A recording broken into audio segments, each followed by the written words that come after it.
Hello students, आज का जो हमारा सेशन रहेगा वो क्लास 6 का हिस्ट्री का चैप्टर रहेगा। क्या, कब, कहाँ और कैसे। इसमें हम सबसे पहले हिस्ट्री के जो पूरे चैप्टर की ओवरऑल समरी डिस्कस करेंगे इन शॉर्ट में, ओके। और उसके बाद हम हिस्ट्री के फर्स्ट चैप्टर क्या, कब, कहाँ और कैसे के क्वेश्चन आंसर्स को डिस्कस करेंगे। वो क्वेश्चन आंसर्स जो आपके चैप्टर के एंड में दिए होते हैं। इन शॉर्ट समरी के माध्यम से और इन कुछ क्वेश्चन आंसर्स के माध्यम से मैं पूरा चैप्टर डिस्कस कर दूंगी। एक छोटी सी समरी ही समझिएगा। चैप्टर को समझने के लिए आपके लिए ये सेशन इनफ रहेगा। ओके, तो चलिए स्टार्ट करते हैं। सबसे पहले सहायक नदियाँ उन्हें कहते हैं जो एक बड़ी में मिल जाती हैं। देखिए, एक बड़ी नदी जैसे गंगा, जमुना, ठीक है, ये सब क्या है, बड़ी बड़ी नदियाँ हैं। जो छोटी छोटी नदियाँ होती हैं, जब वो इनमें जाकर मिल जाती हैं तो वो क्या कहलाती हैं, इनकी सहायक नदियाँ या ट्रिब्यूटरीज। ओके, नेक्स्ट है हमारा गंगा के दक्षिण में इन नदियों के आसपास का क्षेत्र प्राचीन काल में मगध नाम से जाना जाता था। देखिए, हमारी जो गंगा नदी है, गंगा नदी के जो नीचे वाला हिस्सा है, यानी कि जो दक्षिण का हिस्सा है, प्राचीन काल में इस क्षेत्र को हम क्या बोलते थे, मगध क्षेत्र के नाम से जानते थे। देश के अन्य हिस्सों में भी ऐसे राज्यों की स्थापना की गई। अब हमारा जो देश है वो धीरे धीरे विकसित हुआ, इसीलिए काफ़ी सारी जगहों पर ऐसे ऐसे राज्यों की स्थापना की गई। धीरे धीरे करके क्षेत्र बने। जैसे सबसे पहले मगध बना, गंगा नदी के दक्षिण में स्थित था वो। उसके बाद धीरे धीरे करके राज्य बनते गए। कुछ लोग नए और रोचक स्थानों को खोजने की चाह में उत्सुकतावश भी यात्रा किया करते थे। सभी यात्रियों से लोगों को एक दूसरे के विचारों को जानने का अवसर मिला। अब पहले क्या होता था, लोग एक जगह से दूसरी जगह जाते थे, यात्राएं करते थे, ठीक है।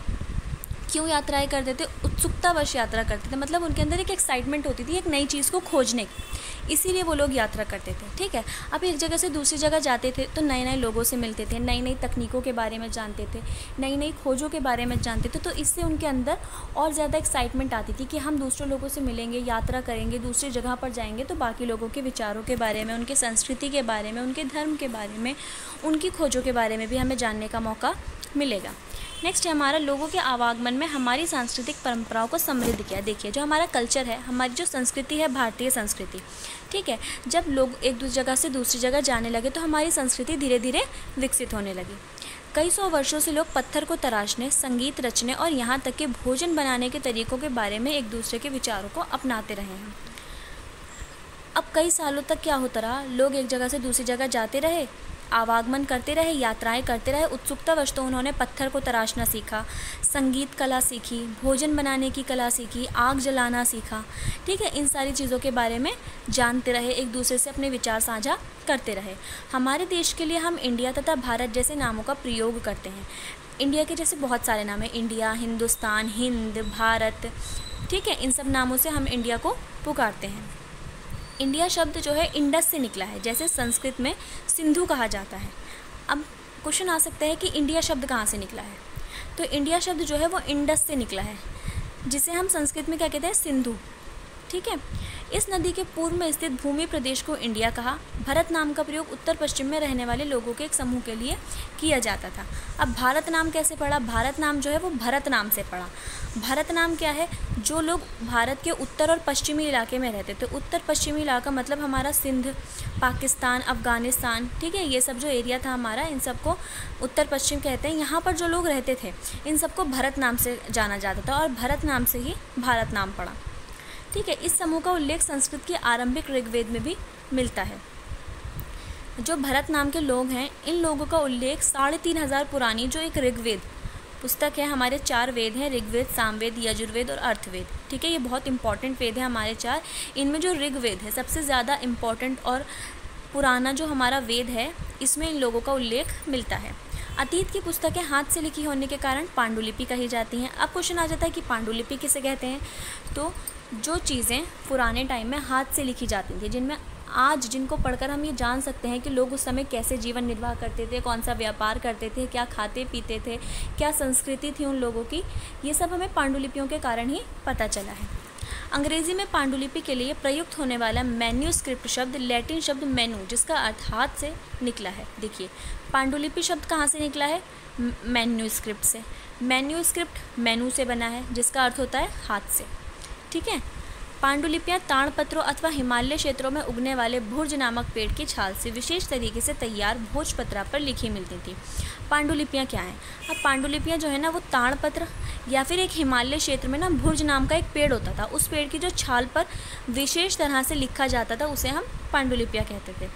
कई पांडुलिपियाँ आज भी उपलब्ध हैं, जैसे कि हम पहले भी डिस्कस कर चुके हैं। पांडुलिपियों की सहायता से ही हम अपने अतीत के बारे में जान रहे हैं। कई लाख वर्ष पहले लोग नदियों के तट पर रहते थे। यहाँ रहने वाले आरंभिक लोगों में से कुछ कुशल संग्राहक थे जो आसपास के जंगलों की विशाल संपदा से परिचित थे। ठीक है, जो लोग पहले रहते थे वो नदियों के आसपास रहते थे। नदियों के आसपास क्यों रहते थे? क्योंकि उनके लिए आसानी होती थी पानी के लिए, खाना वगैरह बनाने के लिए। ठीक है, और चरागाह होते थे जहाँ से वो अपने जानवरों को जानवरों को चरागाह में घुमाते थे, या जो उनके पशु होते थे जिनको वो पालते थे उनके चारे में उनसे मदद मिलती थी। और शिकार कर सकते थे वो लोग। और यहाँ क्या कहे, संग्राहक थे, कुशल संग्राहक थे, मतलब बहुत अच्छे शिकारी थे। उनको शिकार करना बहुत अच्छा लगता था, वो बहुत अच्छे तरह से शिकार करते थे। ठीक है, जंगलों के अन्य उत्पादों का सही स्वसंग्रह किया करते थे। वो जंगलों के उत्पादों से, जड़ों से, फलों से, जो पेड़ की जलें होती थी उनके फल, सब्जियां, इन सब का निर्वाह करते थे। वो जानवरों का शिकार भी करते थे। अब प्रश्न उत्तर पर हम आ जाते हैं। हम अतीत में किन किन के बारे में जानकारी हासिल कर सकते हैं? देखिए, जब हम अतीत का पढ़ते हैं, ठीक है, पांडुलिपियों की सहायता से, या फिर हमें कोई भी खोज वगैरह करते हैं जो वैज्ञानिक हमारे, उन सब की सहायता से जब हम अतीत का अध्ययन करते हैं तो हम किन किन चीज़ों के बारे में जानते हैं। शिकारी कैसे बने लोग, शिकार कैसे करते थे, पशुओं को कैसे पालते थे, उनका चरागाह कैसे होता था। ठीक है, शासकों के बारे में पता करते थे, कृषकों के बारे में पता होता था कि कृषि कैसी होती थी, कौन लोग कृषि करते थे, किस किस तरह की कृषि करते थे, कौन से औजारों का प्रयोग करते थे, व्यापारी किन किन चीज़ों का व्यापार करते थे, व्यापार कहाँ कहाँ से होता था, आयात निर्यात क्या होता था। ठीक है, पुरोहितों, शिल्पकारों, कलाकारों, संगीतकारों और वैज्ञानिकों के जीवन के बारे में भी हमें जानकारी मिलती है। नेक्स्ट क्वेश्चन है हमारा, 8000 वर्ष पहले पुरुष स्त्री किसका उपजाना किया और किन किन पशुओं को पालतू बनाया? मतलब जो 8000 साल पहले के पुरुष और स्त्री थे वो किन किन चीज़ों को उगाते थे और कौन कौन से पशुओं को पालतू बनाते थे। तो 8000 साल पहले के जो स्त्री पुरुष थे ना, वो सबसे पहले गेहूँ उगाया उन लोगों ने। ठीक है, गेहूँ जैसी फसलें उगाना शुरू किया, उसके बाद जौ की फसलें उगाना उन लोगों ने शुरू किया। अब अगर पशुपालन की हम बात करें तो भेड़, बकरी, गाय और बैल जैसे पशुओं का उन्होंने पालन शुरू किया। थर्ड क्वेश्चन पर आ जाते हैं, सहायक नदियाँ किसे कहते हैं? मैं पहले ही सहायक नदियों की बात कर चुकी हूँ। इससे पहले ज्योग्राफी वाले सेशन में भी हमने सहायक नदियों की बात की थी। बड़ी नदियों में से जो छोटी छोटी नदियाँ निकलती हैं उन्हें हम सहायक नदियाँ बोलते हैं, या बहुत सारी छोटी छोटी नदियाँ जो बड़ी नदियों में जाकर मिल जाती हैं उन्हें हम सहायक नदियाँ बोलते हैं, यानी कि ट्रिब्यूटरीज। ठीक है, कितने वर्ष पुराने इन नदियों के किनारे नगर फले फूले? अब जो पुरानी नदियाँ थी, गंगा नदी, अभी हमने ऊपर पढ़ा है कि गंगा नदी के दक्षिण में जो क्षेत्र बसा था उसे हम मगध कहते थे।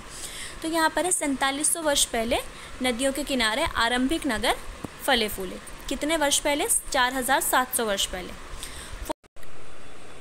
फोर्थ क्वेश्चन की बात करते हैं, गंगा के दक्षिण में नदियों के आसपास के प्राचीन काल में किस नाम से जाना जाता था? मतलब गंगा के दक्षिण में सबसे पहले जो नगर विकसित हुआ था वो प्राचीन काल में किस नाम से जाना जाता था? तो हम पहले भी इस बारे में बात कर चुके हैं कि वो मगध के नाम से जाना जाता था। लोगों ने द्वीप के एक हिस्से से दूसरे हिस्से तक यात्रा कैसे की? मतलब एक द्वीप से दूसरे द्वीप तक लोग कैसे जाते थे पुराने टाइम में? तो लोग जो है वो उपमहाद्वीप के एक हिस्से से दूसरे हिस्से तक की क्या करते थे? यात्रा किया करते थे। ठीक है, किन किन जगहों का यात्रा जोखिम भरा था? मतलब किन किन जगहों पर यात्रा करना लोगों के लिए बहुत मुश्किल होता था, बहुत कठिनाई आती थी?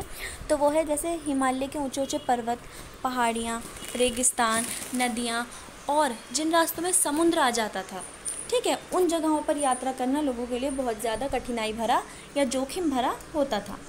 प्रश्न नंबर 7 हम देखते हैं, व्यापारी मूल्यवान वस्तुओं को लेकर किस चीज़ से यात्रा किया करते थे? मतलब जो लोग व्यापार किया करते थे वो मूल्यवान यानी कि बहुत ज़्यादा महंगी वस्तुएं जो होती थी या जिनका बहुत महंगा व्यापार होता था उनको लेकर यात्राएं किस तरह से करते थे? तो ज़्यादातर व्यापारी जो होते थे ना वो ग्रुप में, काफिलों के साथ या जहाज़ों में अपने साथ मूल्यवान वस्तुएं लेकर एक जगह से दूसरी जगह जाया करते थे। 8वां क्वेश्चन देखते हैं हम, 100 वर्ष पहले लोग किन किन विचारों को अपनाते थे? तो 100 वर्ष पहले के जो लोग थे ना वो पत्थर को तराशते थे, संगीत की रचना करते थे, भोजन बनाने के नए नए तरीक़ों के विचार जो थे वो एक दूसरे से अपनाते थे।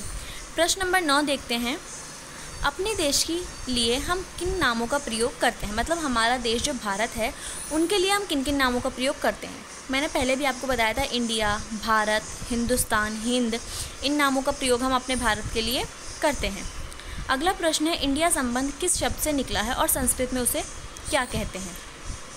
इंडिया शब्द जो है वो इंडस से निकला है, संस्कृत में जिसे हम सिंधु कहते हैं। अतीत की पुस्तकों को हाथ से लिखने के कारण क्या कहा जाता है, मतलब जो हमारी अतीत की पुस्तकें हैं, जो हमारी हिस्ट्री बताती हैं, जो बुक्स, उनको क्या कहा जाता है, क्योंकि वो हाथ से लिखी होती हैं तो उन्हें अलग नाम से पुकारा जाता होगा, उनका वही नाम बताना, तो उनका वो नाम पांडुलिपि है। ठीक है, प्रश्न नंबर 12 पर आते हैं, पांडुलिपियाँ हमें कहाँ मिलती हैं।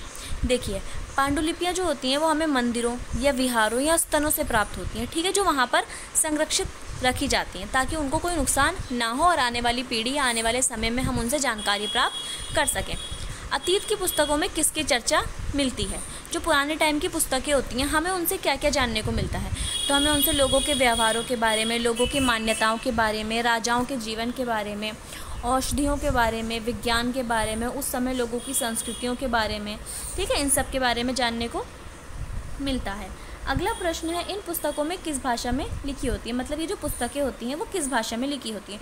तो पुराने टाइम में जो पुस्तकें थी वो ज़्यादातर संस्कृत में लिखी होती थी। ठीक है, आम लोग, 15वां क्वेश्चन है, आम लोग किस भाषा का प्रयोग करते हैं। जो आम लोग होते हैं, आम जनता जो होती है वो प्राकृतिक भाषा का प्रयोग करती थी। प्रश्न नंबर 16, हम किसका अध्ययन कर सकते हैं। ठीक है, हम अभी किसका अध्ययन कर सकते हैं, हम अभिलेखों का अध्ययन कर सकते हैं जो पुराने टाइम के बारे में हमें बताते हैं।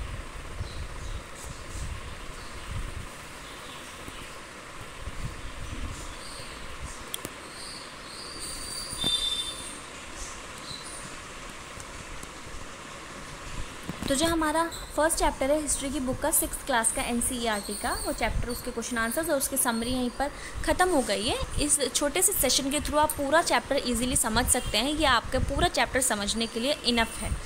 ठीक है, अगर आपको इस चैप्टर से रिलेटेड, इस वीडियो से रिलेटेड कोई भी इशू आया हो तो कमेंट बॉक्स में आप कमेंट कर सकते हैं।